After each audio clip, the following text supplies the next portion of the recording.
বর্তমান সরকারের আগামী ৫ বছরে ২৫ কোটি গাছের চারা রোপণের লক্ষ্যমাত্রার অংশ হিসেবে রাজধানীর উত্তরায় মাসব্যাপী কর্মসূচির উদ্বোধন করেন বন, পরিবেশ ও জলবায়ু পরিবর্তন মন্ত্রী।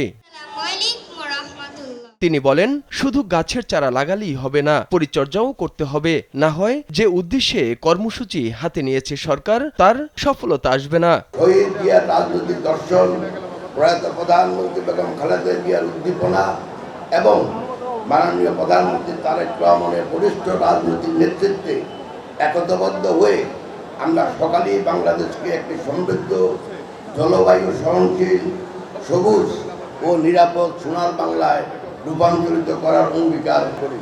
এ সময় রাজনৈতিক প্রতিহিংসা ভুলে মানুষের পাশে দাঁড়ানোর আহ্বান জানিয়ে যুব ও ক্রীড়া প্রতিমন্ত্রী অভিযোগ করেন, সম্প্রতি জামাত ও এনসিপি গায়ে পড়ে ঝগড়া করার পায়তারা করছে।